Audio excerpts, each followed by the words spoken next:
La matemática se construyó para explicar el mundo. En principio, lo explica todo, pero en la práctica lo hace solo en parte porque somos limitados y el mundo es sumamente complicado. Los modelos realísticos serían tan complejos que no podríamos gestionarlos. Así que hay que simplificar y el acuerdo con la realidad disminuye. Cédric Patrice Thierry Villani, matemático francés, ganador de la medalla Fields en 2010. En esta ocasión me complace tener de invitado a alguien que no necesita presentación, mi buen amigo Damián Pedraza, ingeniero electrónico egresado de la Universidad Nacional de La Plata, conocido por desentrañar y explicar de una forma clara y sencilla los conceptos de la matemática en su canal El Traductor de Ingeniería. Y en esta colaboración tuvimos un debate en forma de charla acerca de las matemáticas y la forma en la que actualmente se enseñan. Te invito a conocer nuestro punto de vista desde la perspectiva de un matemático y un ingeniero. Claro que no tenemos la verdad absoluta y con esta plática buscamos abrir la discusión y nos gustaría conocer tu punto de vista haciéndote valer con un comentario y así juntos enriquecer esta dialéctica. Toma una soda, un mate o tu bebida de preferencia para disfrutar de este momento, porque epicidad es lo que sobra en este video. Yo soy el profe John y esto es Math Rocks. Ocupa uno más por acreditar un curso que por realmente aprender, ¿no? Uh-huh. Desde un inicio bueno, yo creo que la matemática sí debe ser más entender las cosas y siempre hago un experimento social con mis estudiantes. Llego, escribo, no sé, 2x cuadrada más 5x más 8, así nada más, ¿no? Y les digo, resuelvan. Y ellos en automático, como si fueran robots, agarran y empiezan a sacar la fórmula general, ¿no? Menos b más menos. Ya me dicen, ya acabé, ¿no? Y digo, ¿qué acabaste? A ver, ¿qué hay que resolver, no? Le digo, a ver, eso nada más es un polinomio, ni siquiera tiene un igual. O sea, sin el igual, o sea, sin poner igual a 0, ¿no? Entonces, ellos en automático ya están de una forma adiestrados para... Ya es en automático, eso es condicionamiento operante, ¿no? De lo que te decía, yo también tengo tengo la carrera de matemáticas puras y los posgrados los hice en educación. Ahí aprendí muchas cosas interesantes. O sea, se aprende mucho de la parte de todo el abanico para dar clases, ¿no? Para enseñar. Uh-huh. Entonces, los alumnos están condicionados para eso, ¿no? Ven una ecuación de segundo grado y automáticamente fórmula general, ¿no? Aunque ni siquiera tenga un igual, ¿no? Ni siquiera tiene sentido darle una solución, ¿no? Es un mal generalizado. Yo creo que originalmente un sistema educativo se piensa, no a lo que está ahora, se piensa como una estructura o un mecanismo para que uno pueda aprender ciertas habilidades, ciertos conocimientos para poder aplicarlos, para poder uno ser más capaz, por así decirlo, y uno desarrollarse. Pero para que ese sistema funcione, bueno, hay que acreditar el que sabe y el que no sabe, entonces inventaron los exámenes, inventaron las formas de evaluar. El tema es que con el tiempo todo se fue dando vuelta, o sea, ahora el examen pasa a ser el protagonista, ahora el puntaje pasa a ser la forma de medición por excelencia y pasa a ser lo más importante. Y es un problema muy serio porque uno pierde identidad, porque si uno se propone que el objetivo más importante es aprobar, una vez que uno aprueba, después ¿qué viene después? Y ahí viene un vacío, del que yo hablo muchas veces, que como estudiantes o como estudiantes de una carrera universitaria también, o de la escuela, después de que uno se gradúa, uno se enfrenta a un vacío que es eso de, hey, mi objetivo era aprobar, cumplí mi objetivo y ahora ¿qué viene? ¿Qué es lo que sigue? Y ahí uno se da cuenta que el pensar al estudiar como una actividad que tiene como objetivo solo aprobar es en sí misma sin sentido, porque no pasa nada. En cambio, si uno se propone al menos aprender las cosas bien para que queden en uno, para que uno las pueda usar, para que uno las pueda aplicar, para uno sentirse más capaz de hacer cosas, más desarrollado, es diferente. Y yo insisto en eso, fomento eso todo el tiempo porque parece algo tan obvio. Uno cuando lo habla ahora parece súper obvio decir, sí, es obvio, ¿verdad?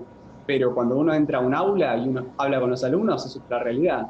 Es otra realidad. Entonces hay muchas cosas que cambiar y que mejorar, creo yo. Ahora, una pregunta. Cuando tú estudias, o sea, cuando tú eras estudiante, eh, así fue el sistema el que te hicieron que te adaptaras, porque o el sistema te cuadra, ¿no? Tú vienes como un círculo y el sistema te hace cuadrado, ¿no? Te dice, a ver, está bien que tú quieras aprender, que tú quieras saber, por ejemplo, por qué 1 más 1 es igual a 2. En algunas clases hay alumnos que me han dicho, profe, 1 más 1 siempre es igual a 2. Y la demostración de eso, o sea, me he llevado 3 pizarrones para demostrarlo, ¿no? Partiendo de una axiomatización, ya sea de los de Peano o agarrar teoría de conjuntos. Y luego después dicen, bueno, pero pues nada más me hubiera dicho que 1 más 1 es igual a 2 y yo ya le creía, ¿no? ¿Para qué me hace todo eso, no? ¿Para qué cuestionar las cosas, no? Igualmente hay que ser cuidadoso porque a veces se malinterpretan las cosas. Cuando yo digo de que hay que entender las cosas de verdad, no estoy diciendo que hay que demostrarlo todo. Estoy diciendo que no hay que quedarse en el extremo de ser una máquina que solo copia fórmulas y hace ejercicios. Eso me refiero. Digo, hay dos extremos. Está el extremo donde uno no se pregunta el porqué de nada y solo hace ejercicios y solo aplica, como vos decías hoy, te doy un polinomio y resuelvo y se pueden buscar los ceros del polinomio. Bueno, y vos decís, ¿por qué? Bueno, está ese extremo donde están como automatizados y solamente hacen, no saben qué hacen, solamente encuentran resultados. Ese es un extremo. Y está el otro extremo donde uno pretende demostrarlo todo, donde uno, como decís vos, quiere demostrar que 1 más 1 es 2 y se mete con los axiomas, se mete con los fundamentos y se da cuenta que puede ser interesante, sí, pero es otro extremo, creo yo. Es otro extremo, que no me parece interesante a mí, porque el demostrarlo todo termina siendo una pérdida de tiempo, porque a veces uno tiene que, lo digo como ingeniero, a veces uno tiene que asumir ciertas cosas y trabajar con ello. Pero lo que yo comento es que, entendiendo que hay esos dos extremos, lo importante es no irse a ninguno de los dos, digo, ni irse al extremo de no pensar nada, ni irse al extremo de cuestionarlo absolutamente todo, porque si te vas al extremo de cuestionarlo todo, tenés que demostrar que 1 más 1 es 2, y tenés que demostrar todo, y se te va la vida. Se te va la vida. Y uno tiene tiempo finito. Uno tiene tiempo finito, es un ser humano. O sea, tenemos razones para aprovechar el tiempo. Tenemos razones para decir, voy a asumir esto como cierto y voy a trabajar de acá en adelante. Porque si no, se te va la vida tratando de demostrarlo todo. Ok, se lo dejo a los matemáticos que quieren trabajar en eso, ok, que trabajen en eso, pero no me parece prudente pretender demostrar absolutamente todo porque termina siendo una pérdida de tiempo para mí, ese es mi punto de vista. Pero como los estudiantes están en el otro extremo, lo que yo pretendo es que se acerquen al centro, digo, que se acerquen al centro, pero sin pasarse, porque si fomentamos no, para poder hacer las raíces de un polinomio tenés que demostrar qué es un polinomio y tenés que justificar qué es un polinomio y tenés que demostrar qué significa todo eso. Llega un momento que uno dice, bueno, pero ¿para qué tanto? Si ni siquiera hay una aplicación de un polinomio que vos le digas, aplicar el polinomio en algo. Digo, a veces nos olvidamos que todo lo que aprendemos tiene que tener una razón de ser, en general. Es mucho más interesante estudiar cuando yo digo, bueno, esto lo puedes usar en algo, esto te va a permitir o te va a abrir la puerta para estudiar otra cosa, y no estudiar porque sí. Muchas veces se estudia porque sí. Y yo estoy un poco en contra de eso. Y cualquiera me dirá, bueno, pero por amor a las matemáticas, estudiar por amor a las matemáticas. Bueno, sí, ok. Pero no podemos, no es para nada fructífero intentar usar ese amor por las matemáticas como único justificativo para todos los estudiantes. Creo que vivimos en una realidad hoy en día donde hay que solucionar muchos problemas, donde la aplicación de las cosas, donde la interpretación de las cosas para solucionar problemas de la vida real está a nuestro alcance, y sería una estupidez, creo yo, volcarse para el extremo de decir no veamos aplicaciones, solamente enseñemos y solamente enseñemos lo teórico. Porque al fin y al cabo la matemática está construida muchas veces para solucionar problemas de la realidad. Muchas veces en la historia los físicos encontraron problemas de la realidad y quisieron crear una matemática que pueda solucionar esos problemas y que pueda modelar esas realidades. Entonces, no neguemos la historia, digo. Creo que viene por ahí. Es muy complejo el tema, pero bueno. Sí, es complejo y a veces es hasta subjetivo, ¿no? Hay profesores que se van al extremo de demostrar todo, hay profesores que se van al extremo de simplemente operativo, ¿no? A ver, te enseño integración por partes y resuelve estos 5000 ejercicios de Davidovich, ¿no? De los libros rusos, ¿no? Que igual esos ejercicios, ¿de qué te sirve resolver integrales así como de ese estilo, ¿no? Que te llevas 2-3 hojas de resolución. Claro, es un extremo, ¿no? Tal cual, no digo que esté mal el resolver ejercicios y el uno ejercitarse, no digo que eso esté mal. Lo que sí digo es que quedarte con eso y solamente eso, tal vez no tenga tanto sentido como decir, bueno, a ver, apliquemos esto en algo. Bueno, a ver, usemos esto en algo. Porque la matemática tiene un montón de aplicaciones y creo que sería una lástima no usar esas aplicaciones para entusiasmar a los estudiantes, estoy diciendo. ¿Se entiende? Porque la idea es entusiasmar a los chicos para que quieran estudiar, para que quieran aprender y desarrollarse. Ahora, si el objetivo es otro, bueno. Sí, como objetivo para atraerlos y que no se espanten, ¿no? Por ejemplo, yo veo un punto de inflexión en un estudiante, o un punto crítico, cuando se le presenta el libro de Baldor. O sea, el libro de Baldor en un nivel preuniversitario. A final de cuentas, el libro de Baldor es un problemario bestseller, ¿no? Un bestseller, un problemario. No trae mucha teoría. Yo he visto que muchas personas le tienen miedo, ¿no? Es un referente de que dicen, es que el Baldor me hizo llorar, el Baldor lo odio.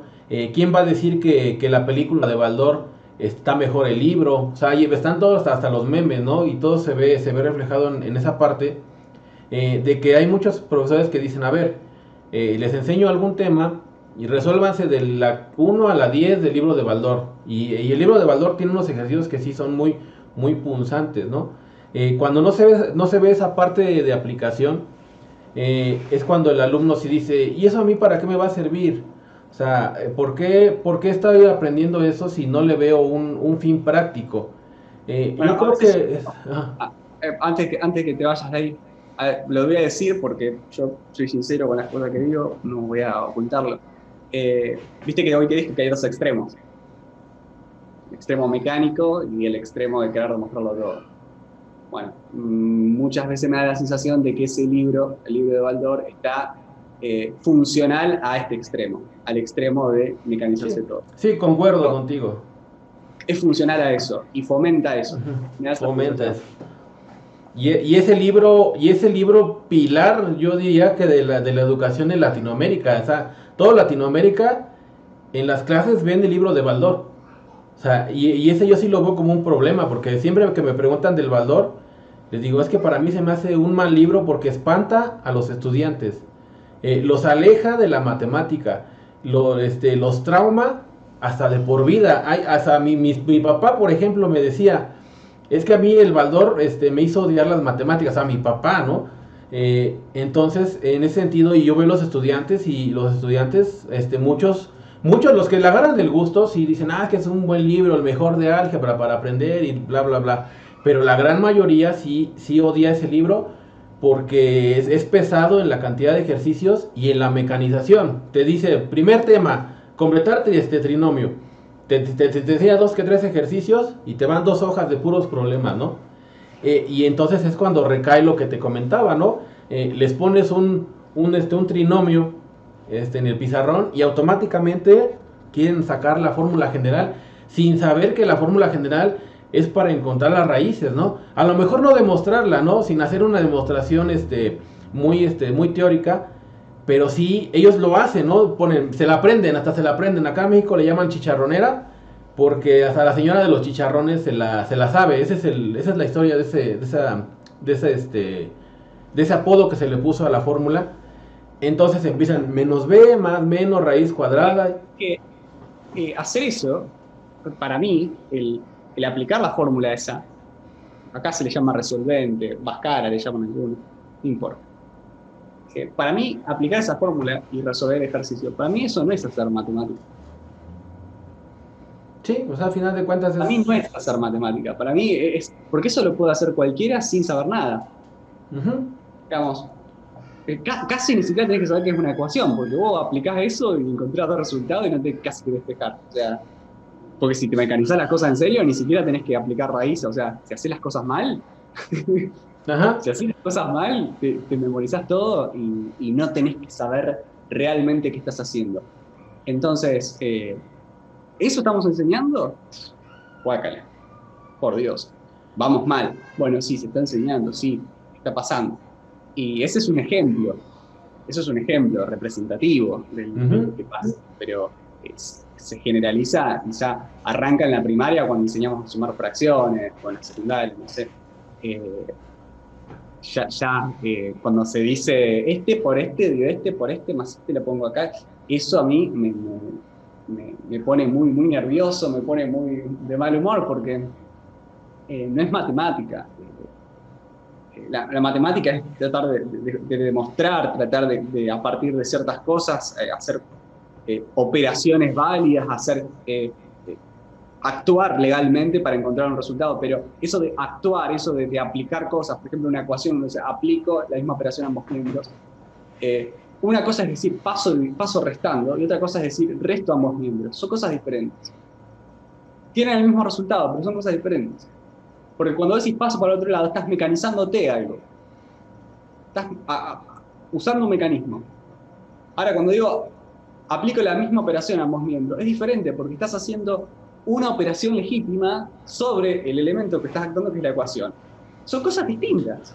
Sí, porque yo te pregunto, ¿por qué pasas restando? Y vos no me sabes responder, porque es la regla. Eso es una cosa. Ahora si yo digo resto a ambos miembros, porque tiene sentido, porque si esto es igual a esto lo pinto de rojo, a esto también lo pinto de rojo, tiene sentido. Es diferente. Y parece una sutil diferencia, pero no es sutil diferencia. Para mí es una gran diferencia en enseñar una cosa o enseñarlo de otra manera. Pero ya estoy, digamos, no sé, estoy como medio ya muy triste o no sé si resignado, pero por ahí a veces lo que me da esperanza es ver que cuando le mostrás a los chicos o estudiantes que, che, esto es por esta razón, y uno dice, pero entonces no tengo que memorizarme nada. Ahí veo clic, ahí hizo clic la cabeza y voy a decir, wow, va por buen camino. Yo fomento eso siempre.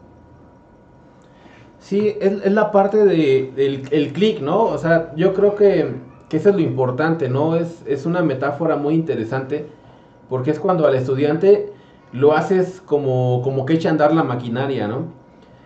Por ejemplo, eso que decías de los inversos, ¿no? La gente siempre se piensa que los números caminan y pasan hacia el otro lado dividiendo, ¿no? O sea, como si el número se moviera, o que el número estaba restando acá y camina y al otro lado ya es más. O sea, lo piensan como un proceso mecánico. Acá se enseña así en algunos lugares. Entonces, pues fíjate, un caso reciente, con lo que hizo Crespo de Quantum Fracture, les enseñé a mis alumnos, le dije, ¿saben qué? De tarea van a ver este video y quiero que me digan dónde está mal. Y el primero, donde dividía en tercero. Y de hecho de mis estudiantes, o sea, ninguno me decía, no, profe, está bien el álgebra, canceló términos y toda esa parte, ¿no? Y no entendían que tenía que ver con los inversos y que estaba dividiendo entre cero. Errores que a lo mejor uno como profesor de matemática o profesor universitario, ya se te hacen evidentes. Pero para estudiantes les cuesta mucho trabajo ver esa parte de dividir entre cero y que eso no se puede hacer, ¿no? Y ese primer ejercicio que saca, pues sí fue esa parte, ¿no? De ir manipulando una ecuación, y pues el cero no tiene inverso, ¿no? Y es la razón de que no se podía dividir. Entonces, lo ven de forma mecánica, sin razonar el qué se está haciendo, ¿no? Yo sí en mis clases sí, siempre trato de ver eso, ¿no? Cuando les digo, vamos a empezar a despejar, les digo, miren, estos son los inversos y agarro uno igual a uno, ¿no? Y digo, si a esto le sumo de los dos lados lo mismo, la igualdad no se va a alterar, ¿no? Entonces, y me dice, ya cuando hace uno un despeje, uno sencillo, 2x más 8 igual a 15, ¿no? Y haces como 20 pasos para despejar y no falta el que te dice, profe, pues nada más pasaba restando y el otro pasaba dividiendo y en 2 pasos salía. Entonces, ahí es cuando uno, como que, pero sí no falta el estudiante que sí dice, por eso se podía, eso de que pasa restando y que pasa multiplicando, esa es la razón de que se puede hacer. Y varios sí como que les despierta la curiosidad, ¿no? Digamos, yo estoy convencido de que cuanto más sabes, menos tenés que saber, menos tenés que memorizar. O sea, si vos sabes que tenés una ecuación y lo único que puedes hacer es hacer la misma operación en ambos miembros, te digo solamente eso, ya está. No tengo que memorizarme que el menos pasa con suma, no tengo que memorizarme que la potencia pasa como raíz, no tengo que memorizarme que nada. Que el enemigo de tu enemigo es mi amigo, nada, ¿no? Nada, no tienes que memorizar nada. Ahora, si haces la división a ambos miembros, bueno, estás haciendo una división, tenés que saber que es una división. Porque si no sabes que es una división, no podés hacer la división a ambos miembros. ¿Por qué digo esto? Y porque si sabes que es una división, sabes que el denominador no puede ser 0. El divisor no puede ser 0. Bueno, tenés que saber cosas antes, pero no tenés que memorizarte una colección gigantesca de fórmulas y de procedimientos. Porque en ecuaciones es un ejemplo, estamos con un ejemplo, pero cuando uno se mete con integración, cuando uno se mete con un montón de cosas, realmente, vamos con técnica de integración, por ejemplo. Es verdad que saber las identidades te puede ayudar y te puede servir para hacer las cosas rápido, sin duda que sí. Pero si yo te digo, en vez de memorizarte toda la tabla de integrales, solamente tenés que saber que existen 2 grandes métodos o estrategias para poder resolver integrales: integración por partes y cambio de variables.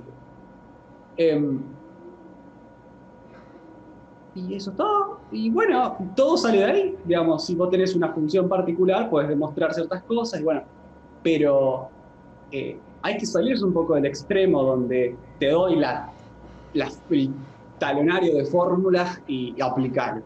Digo, porque yo prefiero 1000 veces que resuelva un ejercicio sabiendo lo que está haciendo a que resuelva 20 ejercicios mecanizándolos. Yo prefiero 1000 veces eso. Que haga uno entendiendo todo a que haga 20 en forma mecánica sin saber nada, aplicando la fórmula. Pero hoy se fomenta lo contrario, se fomenta no, si haces mucho es porque sabes. Pero no, si haces mucho, haces mucho. Digamos, si haces mucho demostrando y sabiendo qué estás haciendo es otra historia, pero el encontrar un resultado no es resolver sabiendo. Digo, cualquiera puede encontrar un resultado. Pero sí, hasta las máquinas. El resultado sabiendo lo que estás haciendo es diferente. Es totalmente diferente. Y yo fomento el tratar de entender que sabiendo lo elemental, sabiendo los fundamentos, uno no necesita tanta infraestructura memorística. Uno se puede defender solo. Y uno va construyendo sobre sus pasos, ¿entiendes? Yo creo eso. O sea, con lo de ecuaciones, por ejemplo, si yo te digo, solamente, lo único que puedes hacer es la misma operación a ambos miembros. Ya está. Listo. Ya está. Eso es todo. Es todo. Y sí, eso es todo. Ahora, ¿qué es lo que ocurre? Bueno, los chicos no saben qué es una división. Se ponen a resolver una ecuación sin saber qué es una división, sin saber qué es una raíz, sin saber qué es el valor absoluto, sin saber nada. Y por eso necesitan memorizarse cosas. Porque si vos a un estudiante hoy en día le decís, lo único que tenés que hacer es la misma operación a ambos miembros, te va a cancelar. El 0 sobre 0 te lo cancela, acordate. Te lo cancela porque no sabe qué es eso. Porque no sabe. Entonces es un problema. Se está construyendo mal, digamos. No hay fundamentos, arriba de eso se pretende más, arriba de eso entonces se destruye todo. Es una porquería. Sí, te digo que sí lo escuché alguna vez y me identifiqué con eso que dijiste de lo del sistema. Y sí se prioriza mucho el mecanizar, ¿no?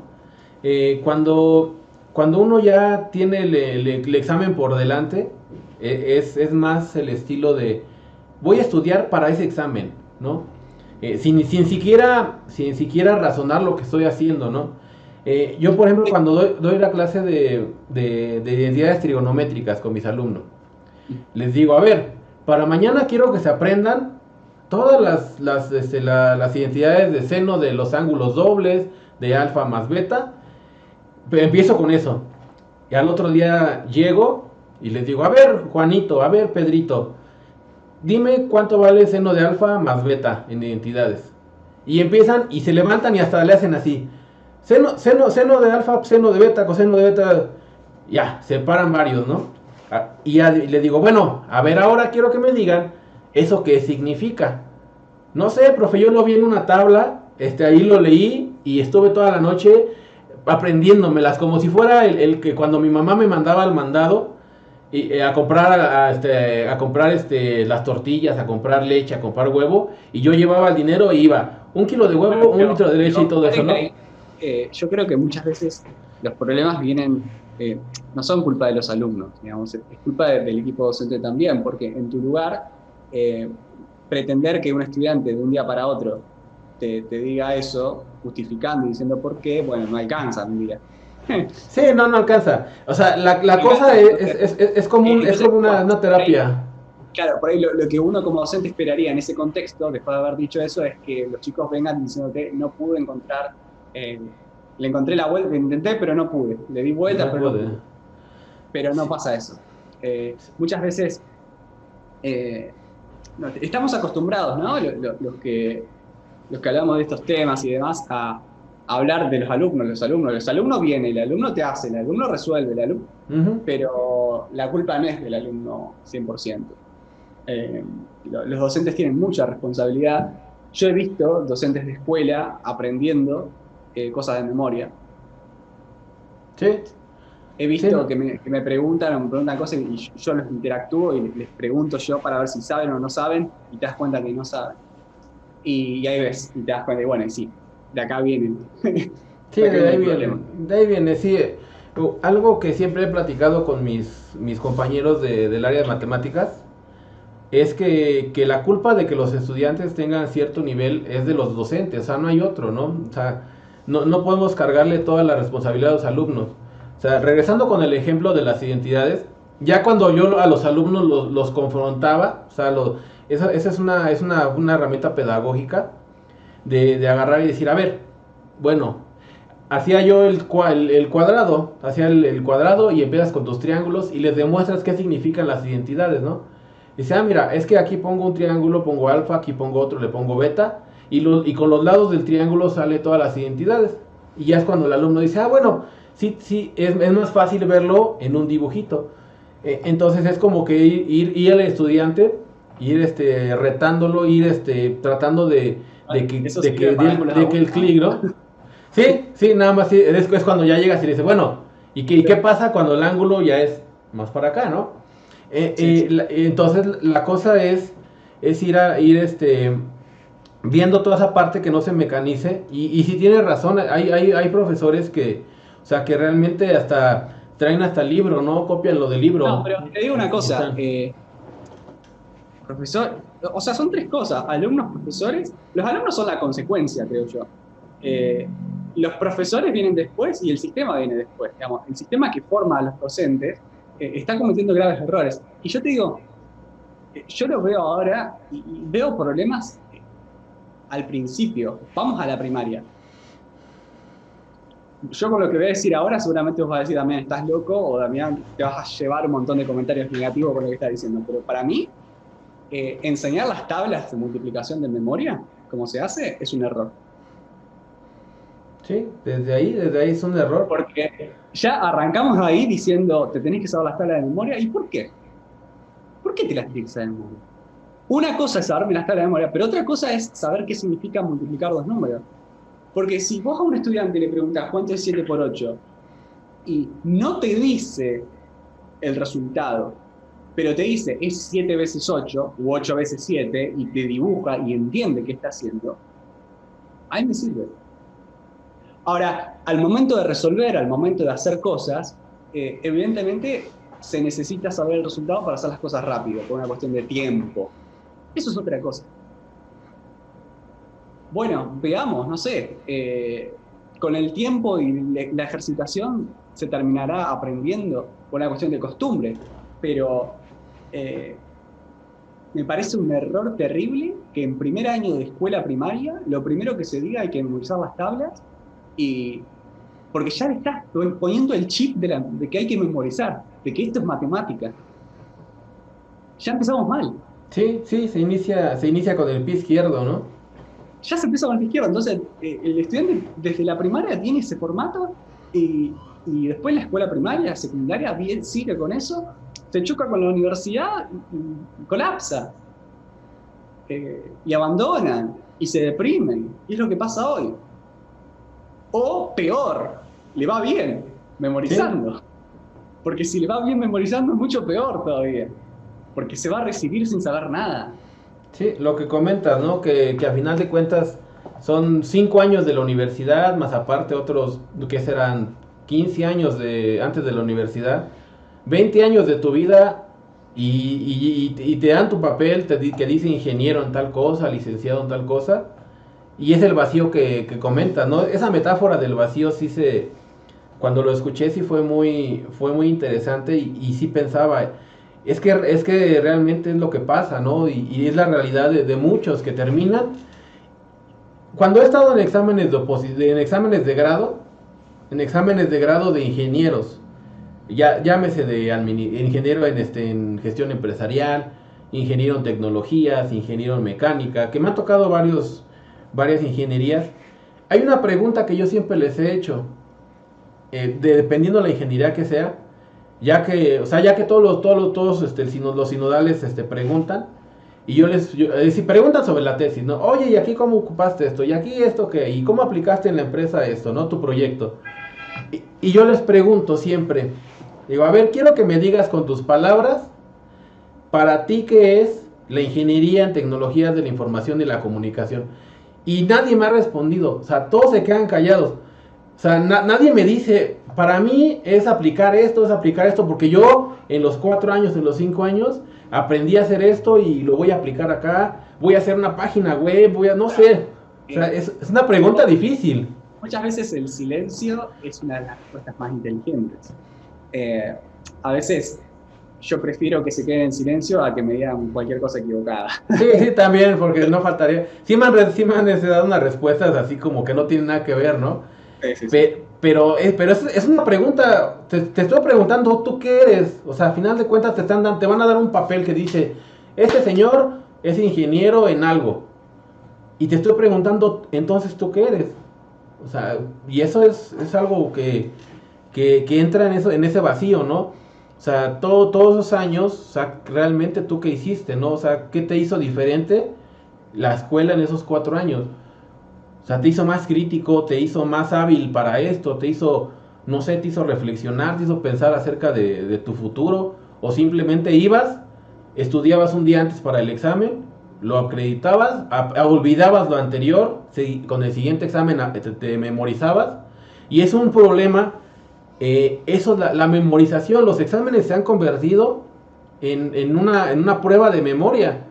O sea, es eso, o sea, al final de cuentas, es eso, ¿no? Yo he visto exámenes de matemáticas que les preguntan de opción múltiple y cosas de teoría que les enseña, enuncia el teorema 1, el teorema 1.2, ¿qué dice? Y escribirlo, ¿no?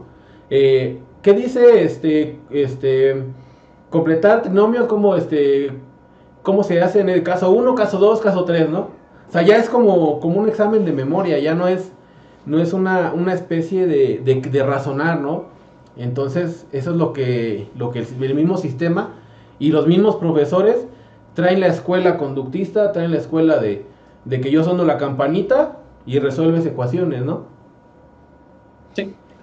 O sea, es eso, sí. O sea, lo que hacía Pablo con las ratas es lo mismo que se hace en el aula, ¿no? Yo escribo en el pizarrón algo Y tú en automático lo ves y empiezas a resolverlo, ¿no? Sí, igualmente, digamos, creo que hay que, nosotros los que vemos esto, los que nos quejamos y demás, creo que tenemos que empezar a proveer herramientas, digo, dejar de quejarnos y empezar a proponer soluciones, porque está lleno de gente que habla del sistema educativo quejándose, pero no está lleno de gente que propone soluciones. Entonces, estaría bueno hablar de qué estrategias o qué mecanismos mecanismos en el buen sentido, ¿no? Me refiero a estructuras, a políticas de aprendizaje. Podemos proponer en forma informal, digo, por ahí capaz que un docente está viendo esta charla y por ahí tiene el problema, ¿no? Y nosotros le hablamos de más problemas, como que, bueno, ¿qué hacemos? A lo mejor podemos discutir sobre algunas estrategias para poder solucionar el problema. Y a mí se me empiezan a ocurrir un montón de ideas, tengo ideas. Una de ellas, por ejemplo, puede ser vamos a matemática, cuando se enseñan a resolver cálculos combinados, que uno se memoriza la jerarquía de operaciones. Bueno, para mí la jerarquía de operaciones es un insulto a la matemática. No hay ningún matemático que te diga que eso es riguroso y que eso es matemático. No, si vos escribís la expresión como corresponde, no en formato de línea como si fuera un texto para ingresar a la computadora, no, con la matemática como corresponde, poniendo el texto como corresponde. Las divisiones quedan evidentes, todo queda naturalmente. Lo único que tenés que saber es que sí, la multiplicación precede a la suma, obviamente, en prioridad, porque vos factorizás a un número y lo puedes comprimir, o sea, eso es totalmente legítimo. Pero fuera de eso, no hay que memorizarse nada. Nada tenés que memorizar. Tenés que saber qué es una resta, tenés que saber qué es una raíz, y con eso alcanza. Si vos ponés las divisiones usando la línea de fracción, naturalmente sale todo, no tenés que memorizar nada. Entonces propongo como estrategia, esto creo que lo voy a hacer en algún video, propongo como estrategia para aquellos docentes que quieren enseñar jerarquía de operaciones y tienen que enseñar resolver cálculos combinados, escribir al cálculo combinado utilizando la raya de fracción. Con eso se solucionan un montón de problemas. Porque una de las primeras cosas que se le dicen a los estudiantes cuando están estudiando eso es memorizarte la jerarquía de operaciones. Primero hay que hacer esto, después hay que hacer esto, pero se lee de izquierda a derecha. Horrible. Horrible. Por supuesto que una resta se lee de izquierda a derecha. 3 menos 5 no es lo mismo que 5 menos 3, por supuesto. Pero se supone que si te pones a hacer un cálculo combinado ya sabes lo que es una resta. Y si ya sabes que es una resta, no tenés que memorizarte eso de izquierda a derecha.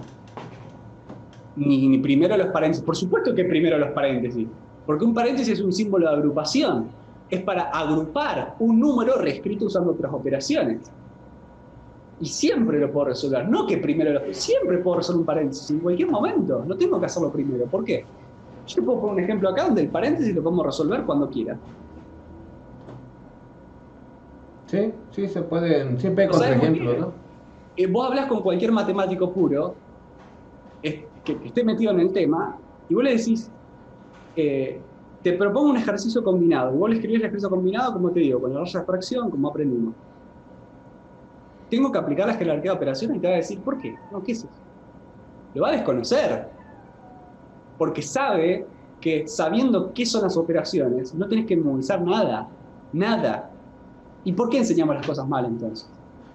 Entonces propongo esto, si un profe está viendo esto, dejen de usar el 2 puntos para indicar una división porque requiere un montón de paréntesis y requiere memorizar un montón de cosas.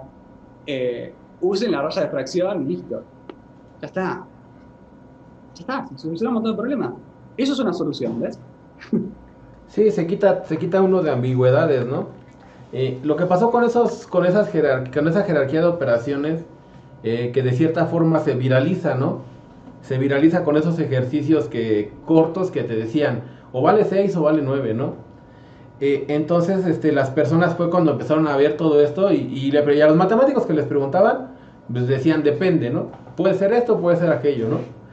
Y una cosa, la matemática escrita está hecha para comunicar una intención. Digo, si yo tengo la intención de dividir dos números, yo tengo que escribirlo para que eso se interprete bien. Punto. Punto.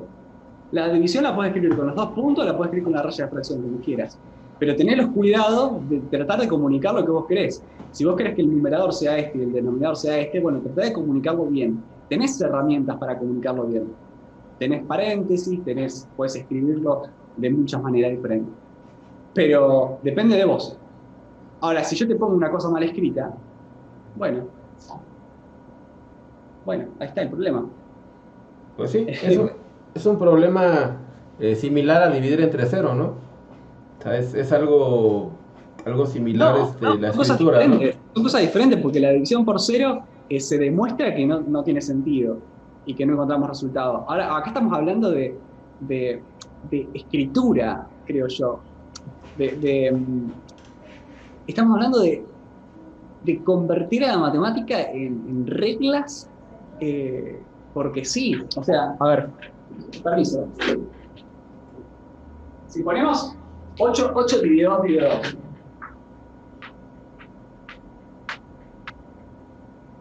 Yo cuando le pregunté esto, creo que se ve al revés, ¿no? Se ve al revés. Bueno, no importa. Es 8 dividido 2 dividido 2. Si yo lo escribo así, vos le preguntás a cualquier matemático puro y te va a decir, bueno, ¿qué querés decir, flaco? ¿Cuál es el numerador y cuál es el denominador? Porque si no, no te entiendo. Te va a decir, poné paréntesis. Yo le he preguntado a profesores, licenciados, doctores, te va a decir, bueno, poné paréntesis, no me vengas con tonterías. Digo, el discutir cómo correspondería hacerlo por la jerarquía de operaciones acá no es matemática. Hacer las operaciones sí es matemática. Entender que es una división sí es matemática. Entonces, si yo entiendo que es una división, pongo los paréntesis donde corresponden y ya está. No voy a perder tiempo en la tontería, ¿se entiende? Porque muchas veces se meten estos problemas así para confundir a la gente y decirle que esto es matemática, que saber la jerarquía de operaciones es saber matemática.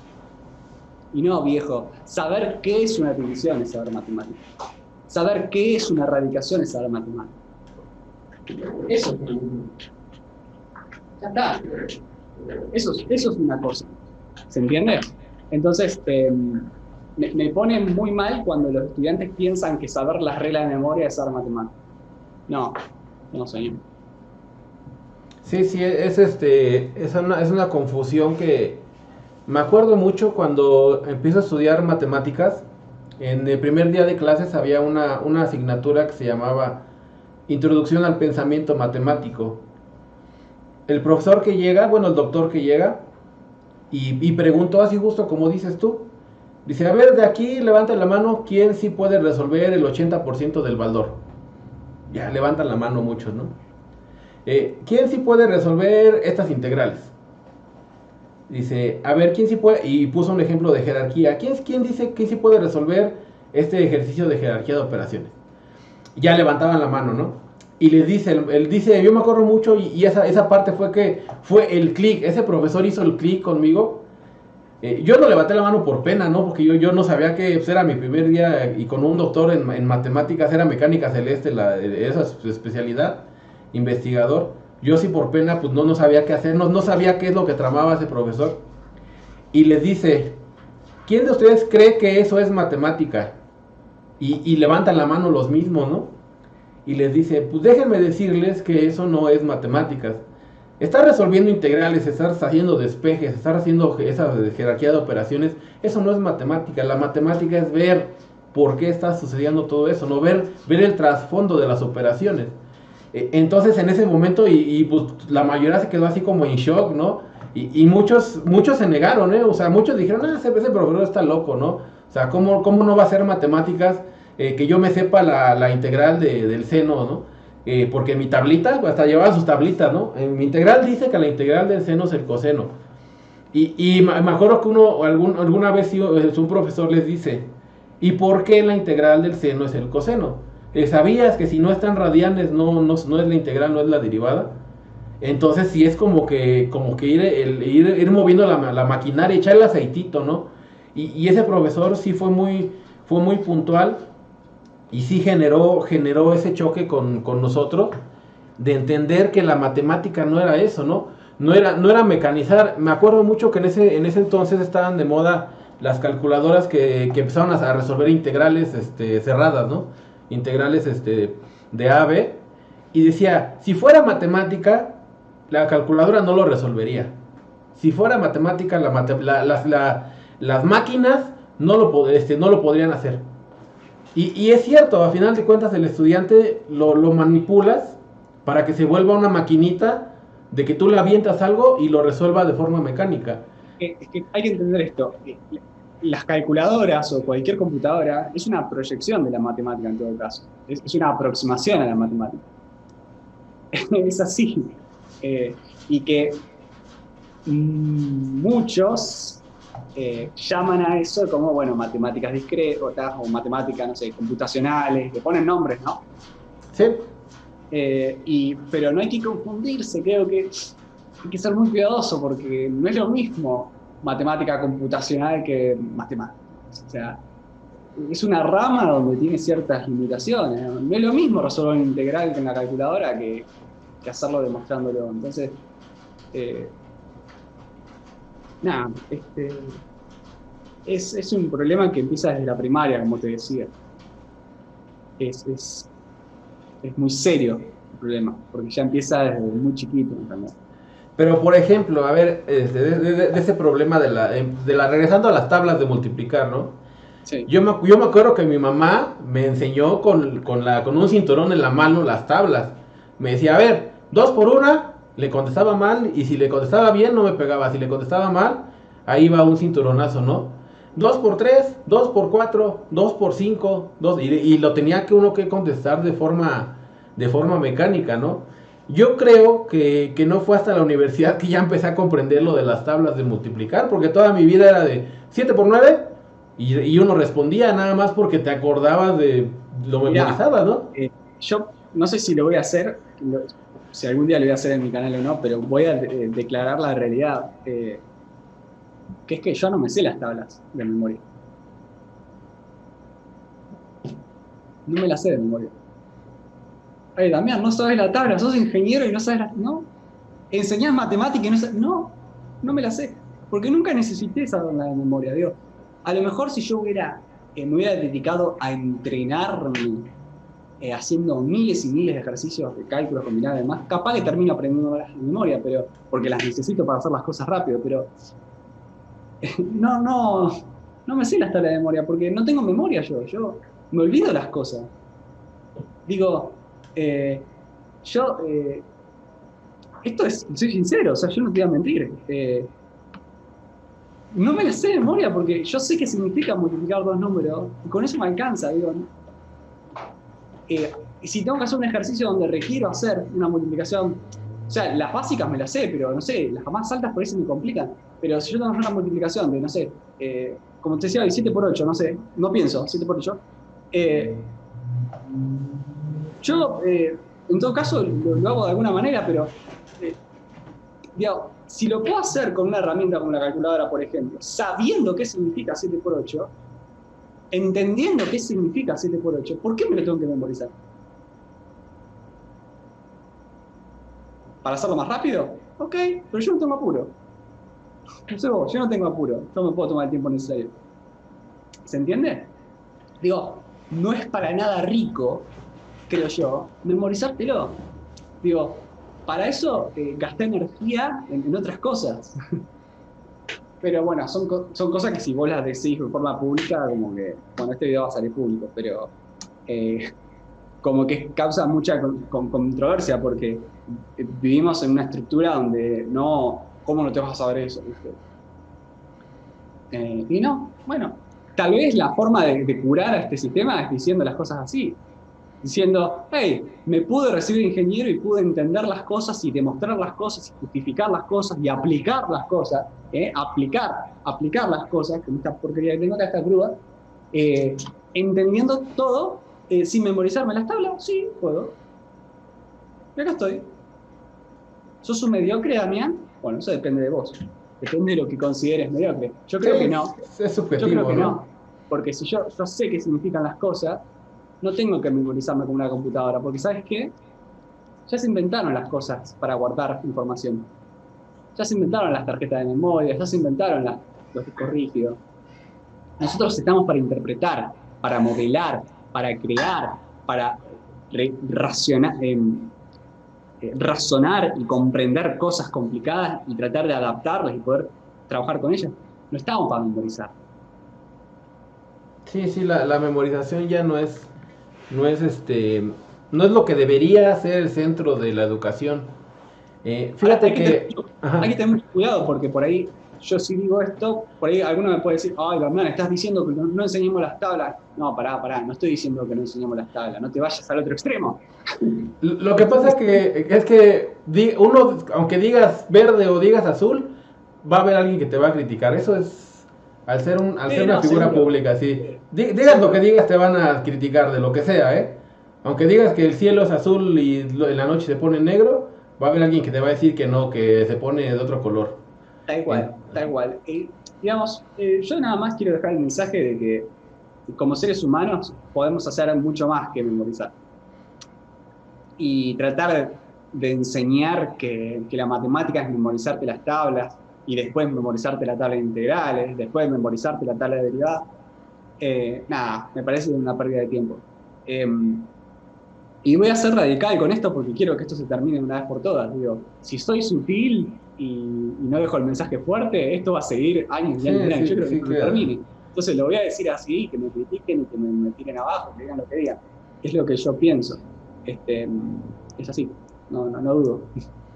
Sí, es algo fuerte. Alguien alguna vez igual me preguntó, oye, ¿y qué es ser un matemático, no? Cuando yo estudio matemáticas, lo principal que creo que me ayudó a seguir adelante en la carrera fue olvidarme de todo lo que ya sabía. O sea, así como tú lo mencionas, fue olvidarme de todo, porque yo lo veía así. En la primaria me decían, 1 más 5 es 6. A 5 manzanas no le puedo quitar 8 manzanas. Ya cuando avanzas en la secundaria te dicen, bueno, existen los números negativos, ¿no? Dices, ay, pero me dijeron que no. Yo ya me había aprendido lo anterior y me estás diciendo que ahora me tengo que aprender otra cosa, ¿no? Después vas a un nivel ya en preparatoria, secundaria, y te dicen, la raíz de un número negativo no se puede sacar. Y otra vez uno se queda con la idea. Vas avanzando y te dicen, oye, ¿qué crees? Que sí se puede. Son unos números que se le llama el número I.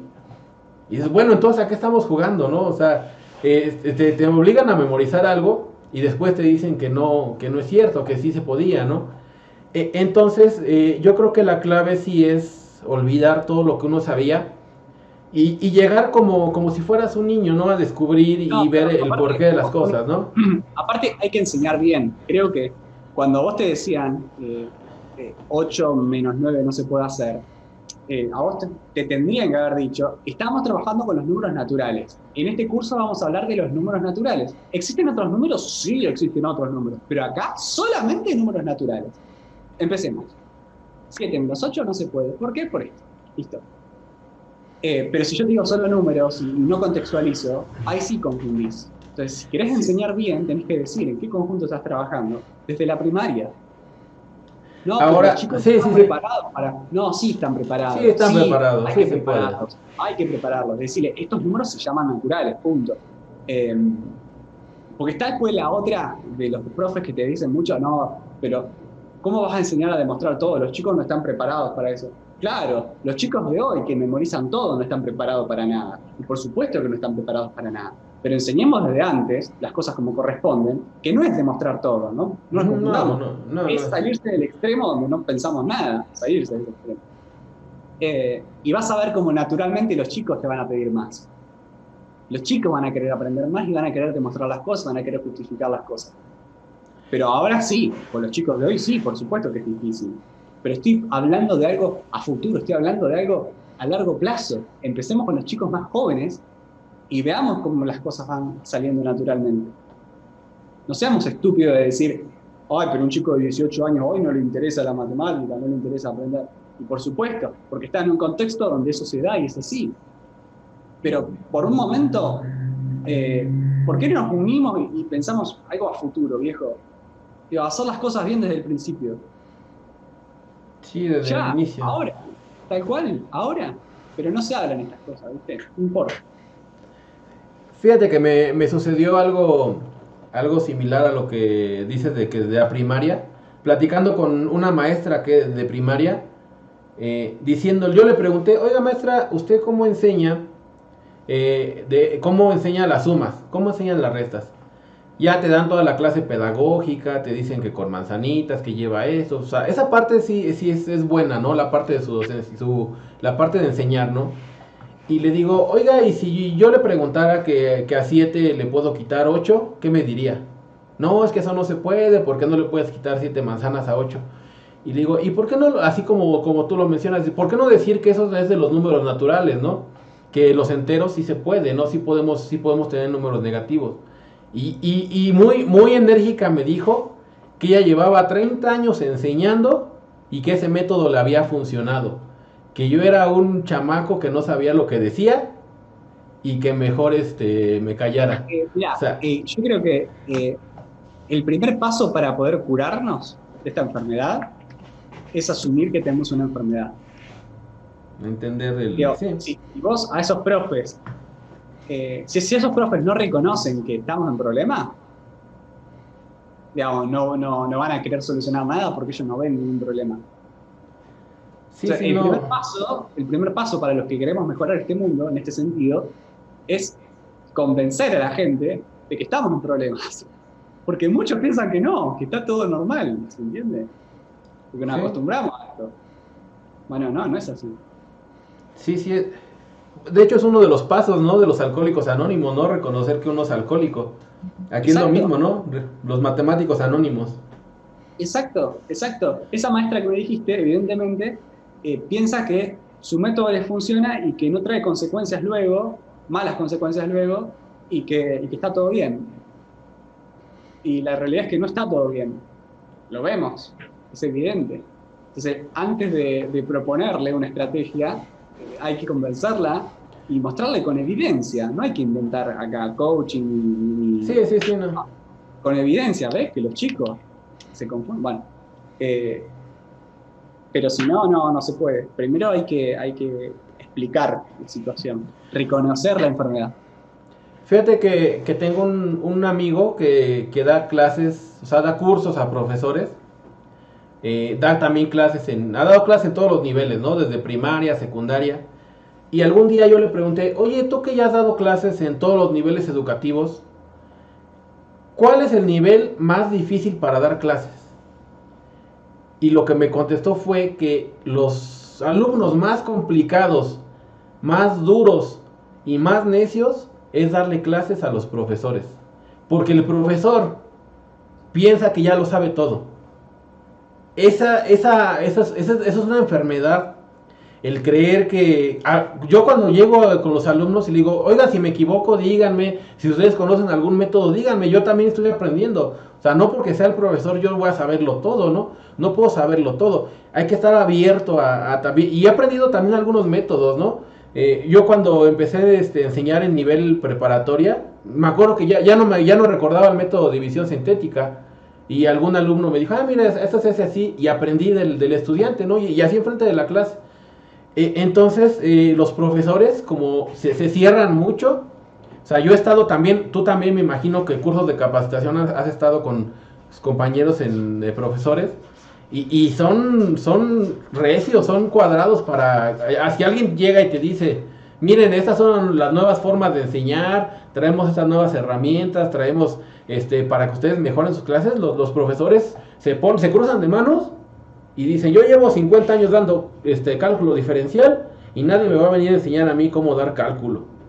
Nadie me va a venir a enseñar a mí cómo dar cálculo integral, porque yo soy el dios del cálculo integral. Bueno, eso trae consecuencias serias, porque cuando uno enseña, una cosa es enseñar desde la humildad y otra cosa es enseñar desde esa posición. Desde un podium. Porque si vos enseñas desde el podio, desde ahí arriba, estás fomentando otra cosa, ojo. Estás fomentando el que yo sé y vos no sabés. El que yo yo te voy a demostrar lo que sé porque quiero demostrarlo, no me importa que aprendas, no me importa que aprendas las cosas, yo quiero, porque yo soy más que vos.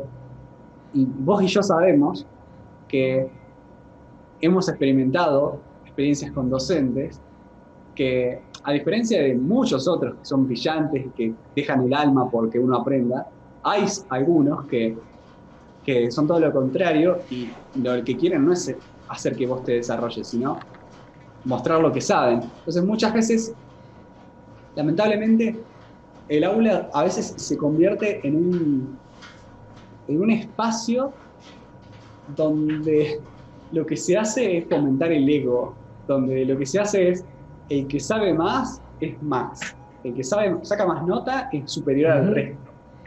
El profesor es el Dios. El profesor es el ente que sabe todo. El profesor, ni bien entra al aula, hay que pararse y, sí, profesor, estimado profesor, respeto. Una cosa es el respeto y otra cosa es la opresión. Son cosas diferentes. Son cosas diferentes. Y se vive opresión muchas veces. En el aula se vive opresión, como que los estudiantes tienen que obedecer. Y eso es muy negativo. Y trae como consecuencia la sociedad en la que vivimos. Y fíjate, ahorita hablando de enfermedades, yo creo que hay una enfermedad todavía más grave con profesores, por lo menos en el ámbito que conozco, que es el de matemáticas, que un profesor se mide con el número de estudiantes reprobados. Si tú repruebas al 80%, eres el profesor más duro y el mejor y el más estricto de matemáticas. Es algo que a mí se me hace siempre, hasta me dan ganas de, o sea, hasta el estómago hasta se me revuelve de cuando escucho profesores que dicen eso, que dicen, es que yo soy aquí el filtro de la carrera de ingeniería mecánica, yo soy el filtro de la ingeniería en electrónica, porque yo doy cálculo vectorial, yo doy ecuaciones diferenciales y conmigo llegan 100 y pasan 2 y pasan con la mínima probatoria. Y ya por eso se sienten los dioses y los mismos estudiantes los ven como si fueran los dioses, ¿no? O sea, dicen, ahí va el dios tal, ahí va el dios tal, ahí va el jefe, ahí va el... Terrible. Y lo ven, o sea, lo ven como algo bueno, como algo genial que tengas tan poco índice de aprobados. O sea, y eso se ve en matemáticas. A lo mejor en algunas otras ciencias también exactas se ve, pero eso se me hace todavía una enfermedad peor, que es más del ámbito de la matemática, ¿no? O sea, de los profesores de matemática más bien. Que el reprobar muchos alumnos para ti sea un orgullo. Y yo siempre se los he dicho, ¿no? Le digo, para mí eres el peor profesor del mundo si repruebas muchos estudiantes. Y hay profesores que hasta me han querido hasta golpear por decirles eso. Cuidado con eso, porque, digamos, el cerrarse y decir que soy buen profesor o mal profesor en función de la medición de la cantidad de aprobados, creo que es muy irresponsable, creo yo, porque reducir el hacer docente a un número, que es la cantidad de aprobados, deja fuera un montón, la mayoría de las variables importantes. Porque hay muchas situaciones, yo si soy buen docente y me tocó un grupo de alumnos que no quieren estudiar por X razones externas, por más que yo deje el alma en el aula, puede ser que los chicos no alcancen a aprender lo que tienen que aprender, y puede que los tengan que reprobar, pero eso no hace un buen docente, y más un mal docente tampoco. Digo, el ser buen docente pasa por otro lado, no tiene nada que ver con la cantidad, no está directamente relacionado con la cantidad de aprobados. Porque hay casos donde son buenos docentes y tienen bajos aprobados o muchos aprobados, y hay casos donde son malos docentes y tienen buenos aprobados o malos aprobados. Pues si sos un mal docente, te pueden dar las dos situaciones también, tener muchos aprobados, porque levantás la vara, bajás la vara y pasan todos, o sos un mal docente y levantás la vara y decís yo soy yo y no pasa nadie. Entonces, evidentemente, tanto el buen docente como el mal docente pueden tener o índices altos o índices bajos de aprobación, y lo mismo para el otro. Entonces, ¿qué tiene que ver? Nada. Nada. Sí, nada. Hay que medir por otro lado, me parece una irresponsabilidad. Porque igual también a mí me han tocado grupos también malos.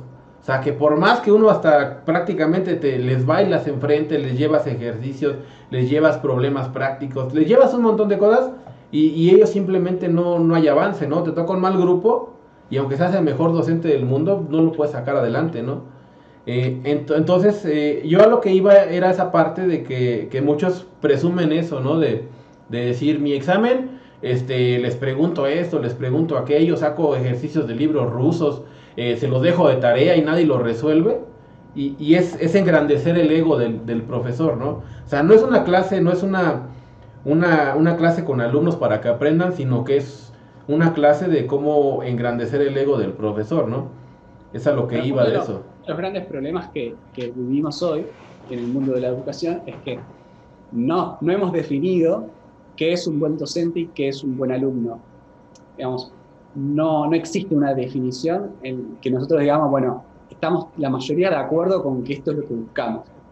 Y como cualquier enfermedad, si vos te querés curar, necesitas la medicina. Y si ni siquiera sabes qué medicina tomar, jamás te vas a curar. Entonces, tenemos que más o menos saber qué buscamos como buen docente, qué buscamos como buen alumno, qué pretendemos. Porque cuando hago esta pregunta, encontrás respuestas de las más variadas. Si te das cuenta que algunos docentes consideran como buen alumno aquel que aprueba, y sabemos muy bien que vos podés aprobar sin saber nada, memorizándote todo. Hay docentes que dicen que un mal alumno es el que hace ruido, o el que molesta, cuando tal vez es una persona brillante que está incómodo porque lo están oprimiendo ahí. Entonces, del mismo modo con los docentes. Hay alumnos que dicen que un buen docente es el que te aprueba. Hay alumnos que dicen que un buen docente es el que tiene buena letra, el que tiene buena caligrafía. Sí, sí. Y sabemos muy bien que eso no tiene nada que ver con hacer buena docencia. Hay alumnos que te dicen que un buen docente es aquel que, no sé, que te habla bien, qué sé yo.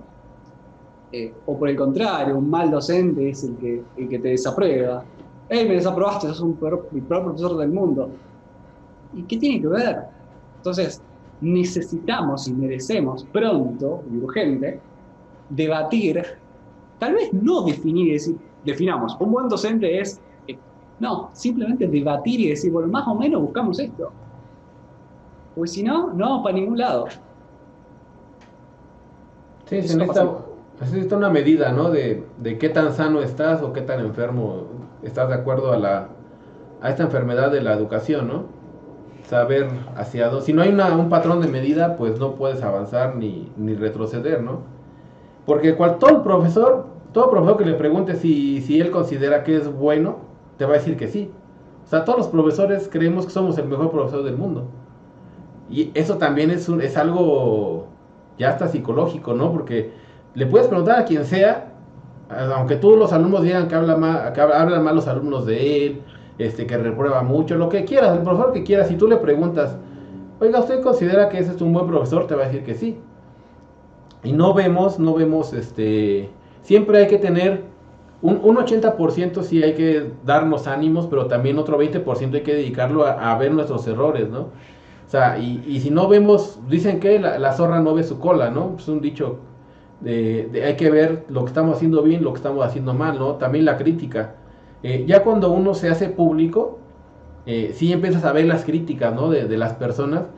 Y creo que las que luego más nos molestan son las que son ciertas, ¿no? Que uno como que dice, ay, como que sí tiene razón, ¿no? Sí tiene razón en esto y uno tienes que ver la forma de mejorar, ¿no? O sea, siempre ir mejorando. Y esa yo creo que sí sería algo, pero es que es algo que nace de uno, ¿no? Porque hay muchas personas que ya no se quieren mover.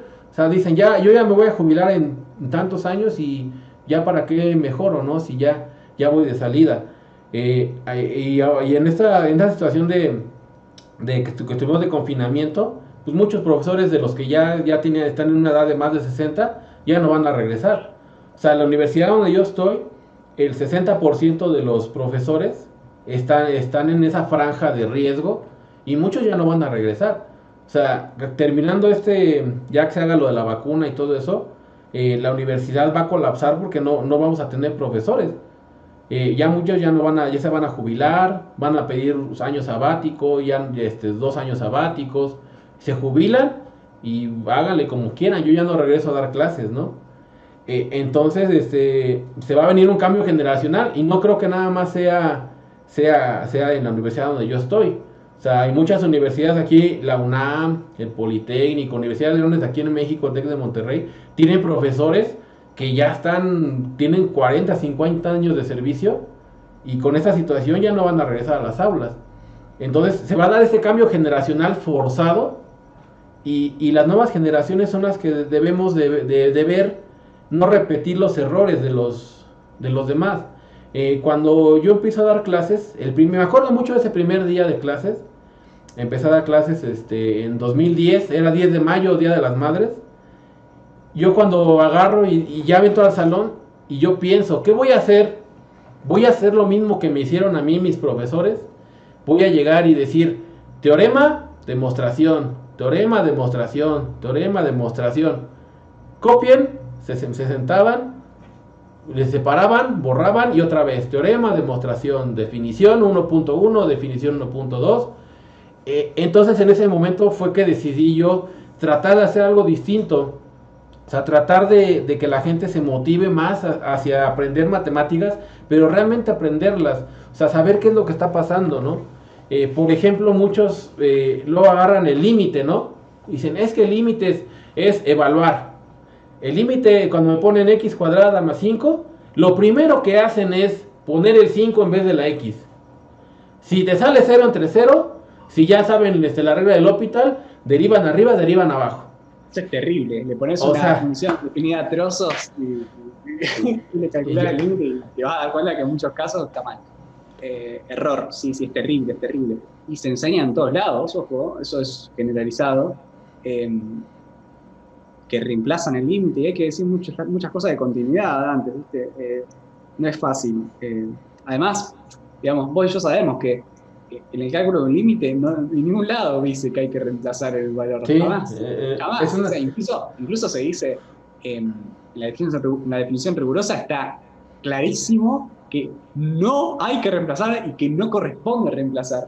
¿Qué viene después? Bueno, es otra historia, pero x igual a x tiene que ser distinto de a en el cálculo de límites, si x tiende a y incluso, digamos, eso es una de las cosas que me preocupa mucho en el tema del límite, porque la esencia del límite es esa, es acercarte y nunca llegar, pero nunca llegar, o sea, tratar de que ese valor límite no se considere nunca. Estudiar qué le pasa, en el caso de funciones, a la función, en función de una variable, por ejemplo, tener la capacidad de estudiar en las cercanías sin necesidad de estar en ese extremo. Y esa es la magia del límite. Porque si todas las funciones fueran continuas, no te interesa el límite. Sí. ¿Para qué te va a interesar el límite? Ahora, esa es la magia de poder, sin importar qué pasa en ese extremo, acercarte todo lo que quieras y ver qué pasa ahí. Esa es la magia del límite. Entonces, ¿por qué reemplazar? Estás estropeando la magia, la estás tirando por la basura. ¿Se entiende? ¿Sí? Entonces, ¿qué ocurre? Cuando reemplazan, están tirando por la borda la esencia del límite. Entonces no estás enseñando el límite. Sí, es álgebra. Estás enseñando ni siquiera álgebra, estás enseñando mecanismo de memoria. Mucho peor. Es terrible, terrible. Y encima el límite, que es la esencia del cálculo. Digo, si fuera una fórmula perdida de una aplicación, bueno, pero está la esencia del cálculo. Sí, bien lo dice, cuando empiezas a estudiar el cálculo de manera ya más formal, el límite es el centro de atención de todo el cálculo. O sea, abres el libro de Spivak y ahí mismo te dice, el límite es el concepto fundamental del cálculo. Y de inicio te dice, o sea, agarras y tú pones un límite a quien quieras y lo primero que va a hacer, primer paso, evalúas. Si te sale un número no se indefine, ya. Segundo, si te sale 0 entre 0, factorizas, cancelas y ya. Y si no lo puedes hacer así, derivas arriba, derivas abajo y ya. O sea, y son los tres, es la forma cuadrada de pensar. Y también es un problema de que muchas veces los que enseñan matemática no comprenden la matemática, ¿no? O sea, ven un libro y dicen, esto lo voy a enseñar a mis alumnos mañana. Lo escriben, al otro día llegan, lo copian, hay unos que a lo mejor se lo aprenden de memoria, lo escriben. Jóvenes, así se resuelve un límite, para mañana tantos ejercicios, ¿no? Entonces, y yo lo he visto, ¿no? O sea, me ha tocado verlo y compañeros y uno, o sea, cuando son amigos, hablas con ellos y les dices, oye, mira, es que explícales así, pero entra por un oído, sale por el otro, ¿no? O sea, es remar contra una corriente fuerte, contra un sistema. Y sí están involucrados tres cosas, ¿no? O sea, bueno, yo a lo mejor metería otra cuarta, ¿no? Que sería el entorno del alumno. O sea, muchas veces el entorno del alumno, como dices tú, no sabes si el alumno está deprimido, el alumno lo dejó su novia, su novio el día de ayer, y llega a la clase y está divagando, ¿no? O viene hasta drogado, ¿no? Y ves que luego vienen con algún tipo de estupefaciente, y el estudiante tú le explicas, pero o sea, no fue su día, ¿no? También nosotros tenemos días malos. O sea, hay veces que hasta llegamos a dar clases y estás hasta como de malas y como que, ya a ver, el límite es así, ¿no? Y se evalúa esto y esto ya, ¿no? O sea, somos humanos, tenemos días buenos, teníamos días malos, pero hay que procurar que la mayor parte sean días buenos. Y yo creo que sí sería importante, eso ya lo había pensado, sacar hasta algunos videos de cómo te han enseñado mal casi todo lo que es matemáticas, ¿no? O sea, empezando... Hay que tener cuidado con eso porque, digamos, hay que hacerlo en forma inteligente. Digamos, tenemos una buena intención, pero hay que hacerlo en forma inteligente, porque si uno cae diciendo, te enseñaron mal, todo lo que te enseñaron está mal, si fomenta mucho eso, yo lo hice una vez y como que me estoy arrepintiendo, por ahí se genera un poco de odio, un poco de rechazo al propio aula, al propio profesor, y eso es destructivo. Digo, puede traer más problemas que soluciones. Porque si todos los alumnos se rebelan contra sus profesores y se enojan con sus profesores y no quieren ir a clase porque dicen que es una basura, que es una mierda, creo que estamos haciendo más daño del que teníamos antes. Entonces hay que tener mucho cuidado y ser un poco discreto, tal vez, y explicar sin que haya enemigos. Digamos, no tiene que haber enemigos. Los docentes no son enemigos. Sí, no. Los profesores que enseñan mal no son enemigos. No. El alumno que no tiene ganas de aprender no es un enemigo. No. Salgámonos de esa forma de pensar y empecemos a entender que estamos todos en la misma, que queremos salir adelante y que necesitamos de todos, porque si no vamos a hacer más daño del que tenemos. Hay que mucho cuidado con eso, creo yo. Sí, y luego también es más bien no caer como en un anarquismo, ¿no? Porque siempre es manejar las cosas de forma adecuada, más cuando ya eres una figura pública, ya no puedes decir lo que piensas prácticamente, ¿no? O sea, ya hay muchas veces que tienes que irlo suavizando porque la gente ya luego empiezan a atacarte, ¿no? Como dices tú, porque van a decir, es que están diciendo que no sé, las tablas, ¿no? O sea, eso de las tablas es cualquier persona entiende eso, ¿no? Y una mamá, un padre de familia que le está enseñando las tablas a su hijo, va a decir, oye, ¿cómo esta persona está diciendo que no le enseñe así? Si a mí así me enseñaron, a mi abuelo así le enseñaron, y son personas de bien, ¿no? Así estamos. Otra cosa, así estamos, digo. Muchas veces te dicen, no, pero yo lo enseñé hace 50 años, pero así estamos. Vos tenés que decir eso, así estamos también, digo. Así estamos. Si vos me decís que está todo color de rosa, enorgullecete de decir, ok, hace 50 años lo hacemos así. Como dicen en el cartel de las empresas, desde 1970. Ok, orgullo perfecto porque las cosas van bien, pero si las cosas no van bien, no saques el pecho diciendo hace 50 años que lo hago así. ¿Se entiende? Sí, es la parte de la tradición. Se hace más por tradición. Es que muchas veces falta autorreflexión y decir, viejo, si hace 50 años lo vengo haciendo así, ¿no será que estoy equivocado en algo? Porque, viejo, 50 años haciendo lo mismo y las cosas buenas no surgen.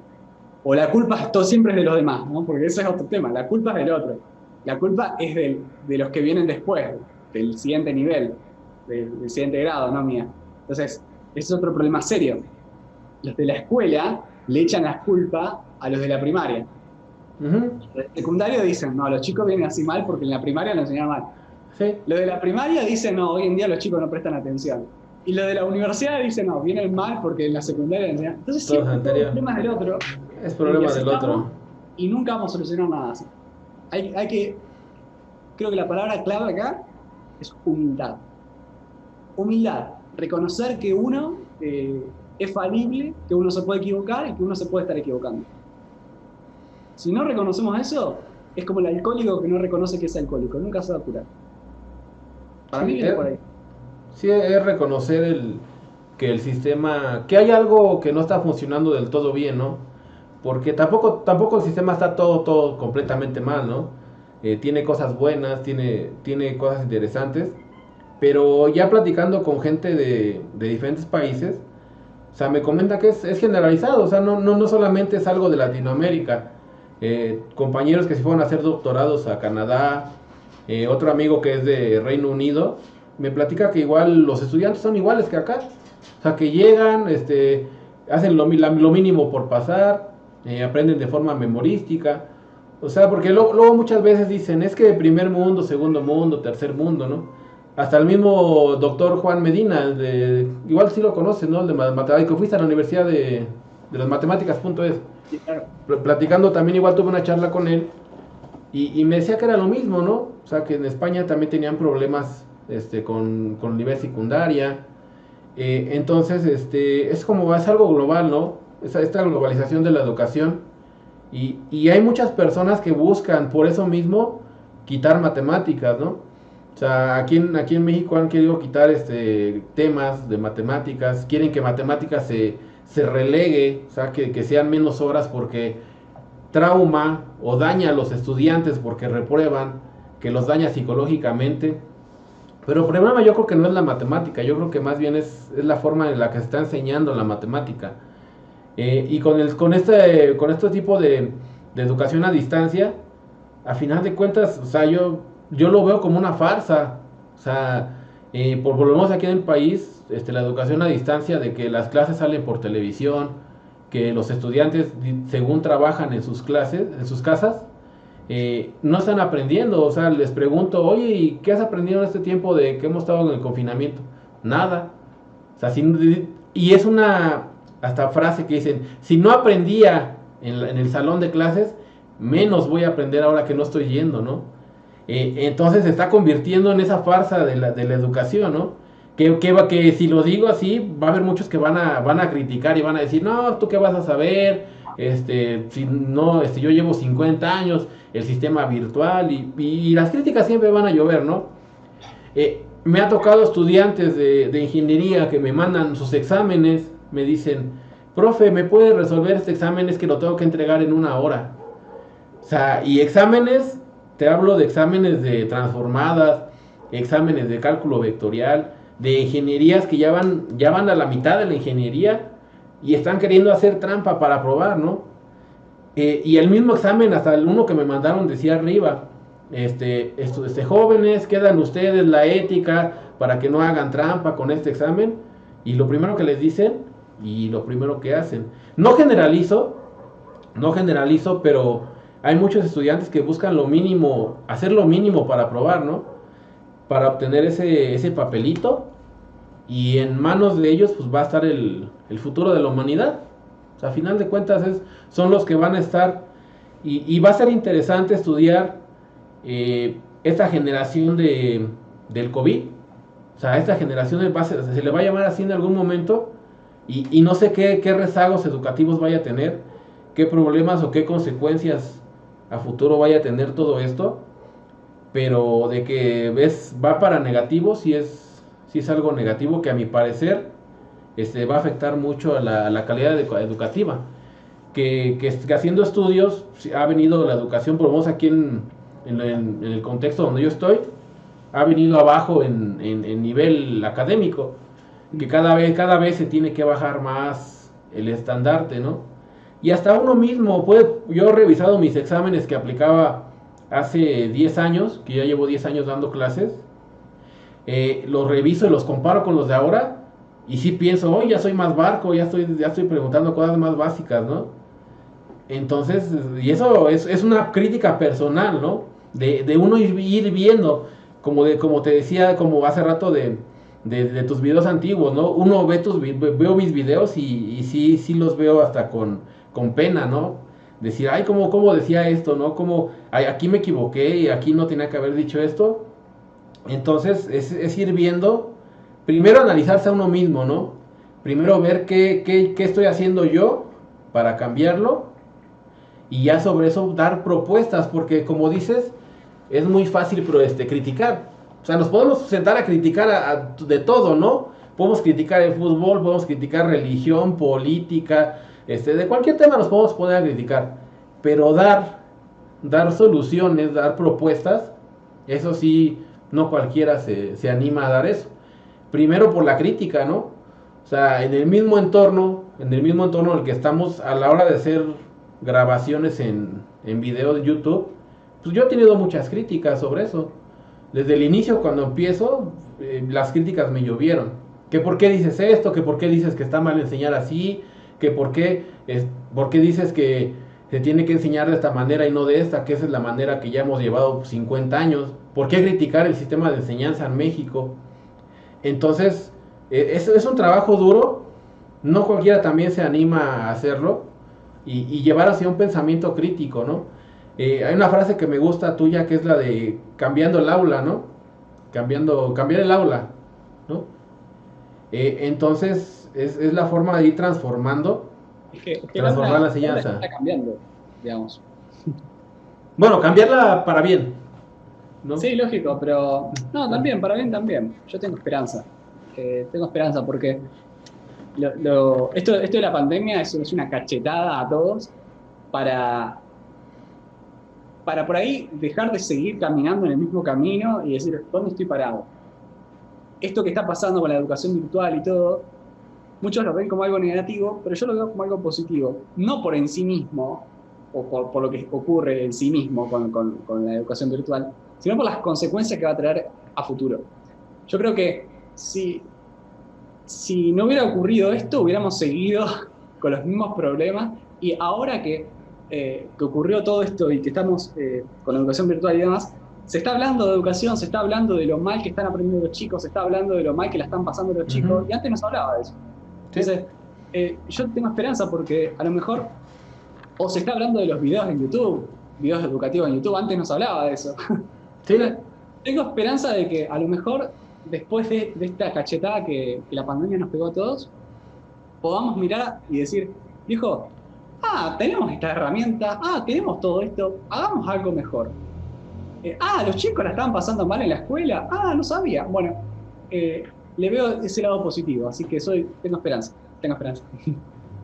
Sí, hay que ser positivos, y a final de cuentas siempre los grandes cambios surgen por tragedias, ¿no? Que todo esto sí, como dices, es una cachetada que le da al mundo, y sí dicen, no estábamos preparados para algo así, ¿no? Y me gusta ahora que los docentes están preparando por necesidad, ya están forzados a utilizar tecnologías. O sea, ya los están forzando. ¿Sabes qué? A ver, tú que no querías ni siquiera aprender el proyector, ahora vas a tener que aprender a dar clases virtuales para tus alumnos. O te corremos, así de simple, ¿no? Sí, de alguna forma u otra, digamos, hace años que las herramientas están disponibles, herramientas que tienen un potencial gigantesco, porque vos con una explicación que haces con un video la podés llevar a muchos lados, a un montón de chicos que no pueden ir al aula, a un montón de chicos que no pueden pagarse sus estudios. Entonces, la herramienta está hace años, pero tenía que pasar algo así para que todos estén al tanto y digan, existe una herramienta. Así que, como te decía, tengo esperanza, digamos.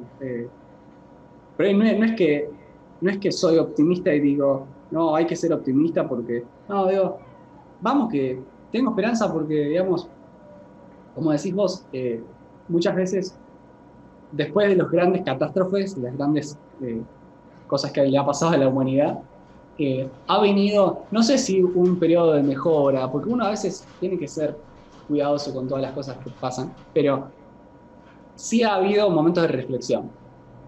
No, después de la Segunda Guerra Mundial hubo reflexión, de preguntarnos, che, ¿qué estamos haciendo? ¿Sí? Y así con todo. Siempre, después de las grandes catástrofes, hubo reflexión, hubo de decir, a ver, ¿qué hacemos? Y eso muchas veces termina en buen puerto. Así que yo apuesto a eso, a que empecemos a debatir, empecemos a reflexionar, porque el primer paso no es escuchar a un genio que diga la solución es esta. El primer paso es debatir entre todos y juntos encontrar una solución. Sí, esa es la parte importante, abrirse al diálogo, ¿no? No estar cerrados al cambio. Y todas esas charlas son interesantes, o sea, es tu visión de la matemática como ingeniero, como profesor, como otro país, ¿no? Yo te doy el contexto de México, tú a lo mejor en Argentina lo ves diferente. Y así platicando con los diferentes edutubers que he conversado, pero creo que sí hay un fin común, que es transformar la educación y hacer mejor el aprendizaje de las matemáticas. O sea, transformarlo, mejorar, no digamos que está mal porque el sistema anterior, porque de ahí salimos, ¿no? O sea, salimos de un sistema conductista de estar memorizando, aprendiendo.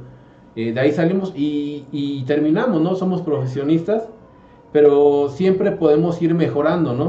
O sea, que las siguientes generaciones tomen lo bueno de la generación anterior y irlo mejorando, ¿no? Mejorar todo.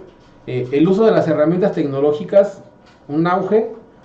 Tan solo la plataforma Zoom, como subió en acciones con esta pandemia, se posiciona bastante bien porque pues nadie la ocupaba, ¿no? Yo ni siquiera la conocía, ¿no? Antes de esto ni siquiera conocía Zoom, ¿no? Conocía nada más Google Meet. Y con todo esto ya se ve y la gente sí empieza a decir, oye, ¿a poco los alumnos no estaban contentos en la clase, no? Empieza toda esta crítica y se empieza a hacer el rumor, ¿no? Se empieza a hacer el rumor de que los estudiantes estaban mal y esperemos que se arme el debate y que se empiece a transformar. No va a ser de la noche a la mañana, eso lo sabemos. No va a ser, a lo mejor tarda algunos años en modificarse algo. Pero igual ser partícipes de todo esto, ¿no? La gente empezó a voltear hacia las plataformas de educación en videos, ¿no? Educación virtual. Y decir, mira, aquí había una persona hablando de este tema, aquí había otra persona de este tema. Los mismos profesores, ¿no? Me decían, oye, ya vi tu video de la derivada, ya vi tu video de esto, ¿no? Siendo que ya en algunos años ni me hacían caso, ¿no? O sea, ni siquiera sabían que era YouTube, ¿no? Por así decirlo. Entonces, el ir transformando todo esto, y sí de una forma que no se vea agresiva, ¿no? Como mencionas. Porque sí se puede caer en hacer cosas, hacer más daño, ¿no? Más daño del bien que se piensa hacer, y no hacer cosas buenas que parezcan malas, ¿no? Porque si lo dices fuera de contexto, lo de las tablas, decir te enseñaron mal lo de las tablas y no se debe enseñar así, ya vas a caer en generar polémica y en generar hasta odio, ¿no? entre las personas, sino que sí se debe de manejar, tener el feeling, ¿no? Lo que le llaman el feeling de decirlo. Y muy interesante la plática de todo esto. O sea, te digo que concuerdo mucho con tu perspectiva. Ya años siguiendo tu trayectoria, tanto de la parte de matemáticas y de ingeniería, aprendiendo algo de ingeniería, porque a final de cuentas, pues, como matemático, no tengo la parte de las aplicaciones. De hecho, yo me formo la parte como ingeniero dando clases, que ya fue como yo me di cuenta para esto sirve esta transformada. Sin Fourier no tuviéramos comunicaciones. Sin convolución no tuviéramos esto, sin esto. Y eso para mí fue ir aprendiendo, ¿no? Ir aprendiendo todo. ¿Para qué sirven las matemáticas a fin de cuentas, no? O sea, ¿dónde las puedo aplicar? Y me abrí hacia un mundo muy interesante.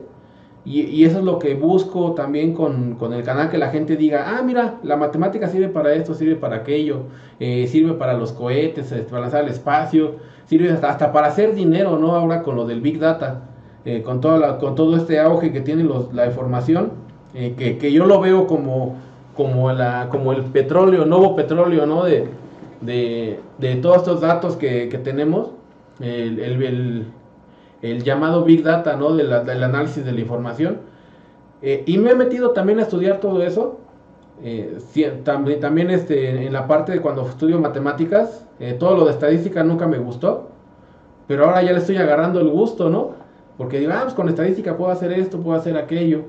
Entonces, es ir teniendo abierta la puerta y no cruzarse de brazos, ¿no? No cruzarse de brazos y hacer algo. Porque fácil es criticar, pero proponer y hacer, ahí sí ya no cualquiera, ¿no? Así es. Así que estamos en la misma. Vamos a trabajar. Vamos a seguir creando contenido de calidad, que es lo más importante. Porque en un futuro, yo creo que tarde o temprano, son videos que están ahí y que pueden servirle a cualquier estudiante, y tarde o temprano me da la sensación de que muchas de las cosas que enseñamos es por ahí en los videos, ¿no? Por ahí algún profe ya puede usarlo como una herramienta, al menos como una explicación adicional o otro punto de vista, para que el estudiante no se quede solamente con lo que dice el profesor, sino más de una forma de ver las cosas. Eso es lo más inteligente, creo yo, al momento de aprender algo. Es como leer un libro, no te quedes con un solo libro, mira varios, porque un libro es un profesor, es un grupo de profesores, pero se reduce a eso, a una forma de pensar. Si vos ves 2 libros, ya ves 2 formas de pensar distintas, y así siguiendo. Y eso es lo mejor, creo yo, y eso no se fomenta mucho, y tenemos que trabajar en eso, en la diversidad, en tratar de que algo se aprenda de diferentes maneras, de ver varias aplicaciones, de ver varias formas de atacar el mismo tema, porque si no, caemos en el otro problema que tenemos hoy en día, que es que las cosas son de una sola forma o no son, ¿no? No, porque el profesor me dijo que se hace así, se tiene que hacer así. No, porque me enseñaron que se hace así, punto, no se hace de otra manera. Está ese germen puesto en nuestro cerebro, ese chip, de que las cosas se hacen de una sola manera. Las cosas se hacen, ¿viste? Como, esto se hace así. Eso es un problema. Otro problema que tenemos. Sí, y todos hemos escuchado la historia del profesor que les puso mal el ejercicio porque lo resolvieron por otro método que no era el que les enseñó, ¿no? Y eso es el mal que mencionan, ¿no? Pero sí hay que tener esa apertura. O sea, no tenemos la respuesta nosotros, no somos todos poderosos para decir esto es así y simplemente, ¿no? Bien dices tú que hay que buscar ese abanico, ¿no?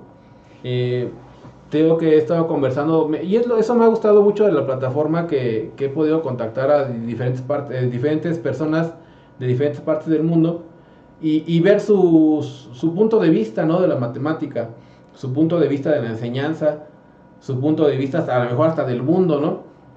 De ir compartiendo las ideas, porque un matemático lo ve de una forma, un ingeniero lo ve de otra forma, un ingeniero mecánico lo ve de otra forma, un ingeniero eléctrico lo ve de otra forma, y también dependiendo de los países se va manejando de diferente forma, pero sí, en todos lados hay problemas de la educación que se deben de ir manejando para mejorar, o a lo mejor hasta lo descomponemos, ¿no?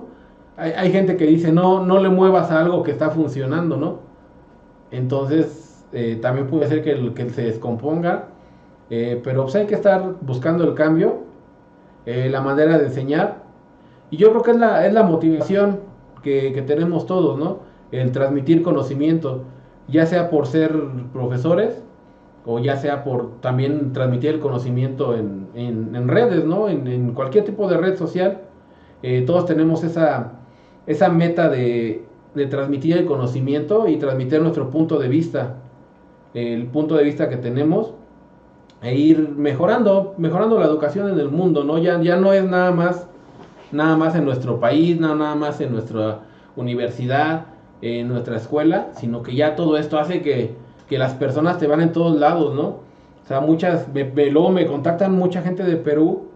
En el Perú también tienen un nivel de matemática muy bueno, y de que gente de ingenierías me mandaba problemas y le decía, ¿sabes qué? No tengo ni idea de cómo se resuelve, déjame ponerme a trabajar, a estudiar y veo cómo resolverlo, porque no tengo ni idea, ¿no?, de cómo se resuelve.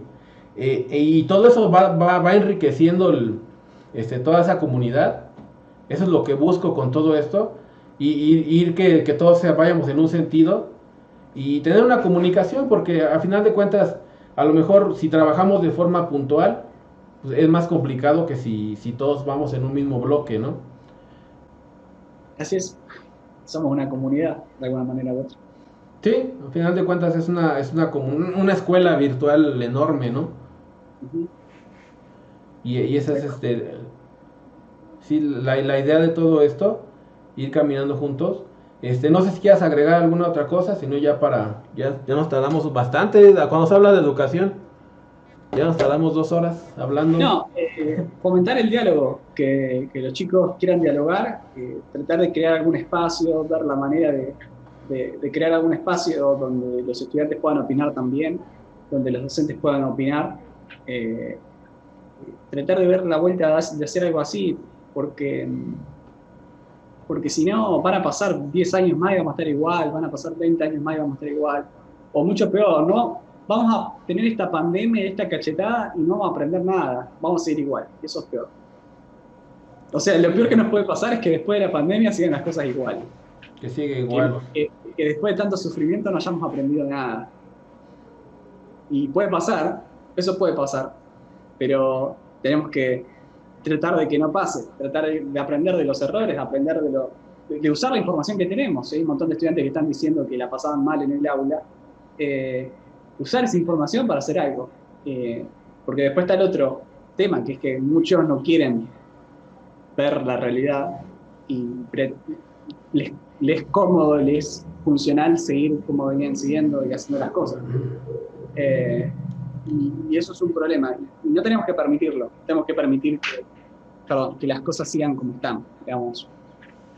Sí, es la zona de confort, ¿no? La zona de confort que agarran las personas en general, agarran zona de confort. No me muevo de aquí porque aquí estoy cómodo, ¿no? No me muevo no me muevo de este libro porque este libro ya me lo aprendí de memoria y yo soy el dios del cálculo, ¿no? Y sí, es importante eso, ¿no? Es importante la comunicación. O sea, eso es lo que he estado buscando. Tratar de, como lo que hicieron apenas del Educón, y en el Educón estar tratando de conversar, ¿no? Los diferentes puntos de vista que tienen en Colombia, en Argentina, en México, en diferentes países. Y ese es yo creo que es la clave, ¿no? La clave de todo esto, la comunicación, el ir trabajando hacia un mismo lado. Porque al final de cuentas, los mismos que me ven a mí, te ven a ti, ven a lasmatemáticas.es, ven a MathArc, o sea, como que es la misma comunidad de personas que buscan matemática. Entonces, pues, al final de cuentas es todo esto son los mismos estudiantes, los mismos profesores. A mí me sorprendía cuando de repente me mandan mensaje personas que son de un mismo lugar, de una misma escuela, y me dicen, no, es que mi profe puso sus videos en mi clase, ¿no? Y yo así como de, todavía soy famoso en cierta universidad y están poniendo mis videos de algún tema en específico, ¿no? Y ese es el bagaje, ¿no? De no cerrarse. No somos superestrellas, porque luego me dicen, es que pensé que no me ibas a contestar el mensaje. Pues, ¿por qué no te lo iba a contestar si somos personas normales? No somos superestrellas, no somos millonarios, no somos Cristiano Ronaldo, no somos Messi, ¿no? Para no contestarle a los mortales. Entonces, de todo eso es ir formando una comunidad, ir todos hacia el mismo lugar y mejorar todo esto de la educación, ¿no? Con nuestro punto de vista, claro, ¿no? Porque habrá quien choque con nuestras ideas y diga, no, eso están locos, el punto de vista correcto es ¿no? No se trata de dar un punto de vista correcto o incorrecto, sino dar una opinión y abrir el debate, ¿no? Abrir un debate hacia lo que se va a hacer y hacia cómo creemos nosotros que mejoraríamos la enseñanza de las matemáticas, ¿no? Porque no podemos decir, así se debe de hacer y eso es lo mejor, sino decir, yo propongo esto, puede que funcione, a mí me ha funcionado y creo que es mejor desde mi punto de vista. Si alguien considera que se puede mejorar, que me lo haga saber, que me diga, oye, mira, John, así se hace, me gustó tu punto de vista, pero también podrías meter esto, podrías meter aquella herramienta. Y ese es lo interesante y es la evolución que le vamos dando, ¿no? O sea, al ver nuestro pasado, vamos observando cómo evoluciona, ¿no? Cómo vamos evolucionando. Y si yo viera a mi yo de esa primera clase que di hace 10 años, pues también le diría, oye, así no era, tendrías que haberlo hecho así. Y uno se da cuenta de la transformación y de que uno va evolucionando y vas creciendo tanto como persona como docente, ¿no? Sí, así es. De toda esa parte, te agradezco mucho el tiempo. O sea, a final de cuentas, una de las cosas más valiosas que tenemos es el tiempo, que me hayas regalado 2 horas de tu tiempo para debatir sobre este tema. Bueno, muchas gracias a todos. No sé, los que estuvieron del otro lado. Ojalá que las cosas que hablamos sirvan para abrir la cabeza y decir, che, podemos hacer algo, o che, podemos debatir sobre estas cosas. El debate es lo más saludable, como decíamos hace un rato, ¿no? Sí. Así que bueno, muchas gracias. Sí. Bueno, gracias por vernos. Hasta la próxima.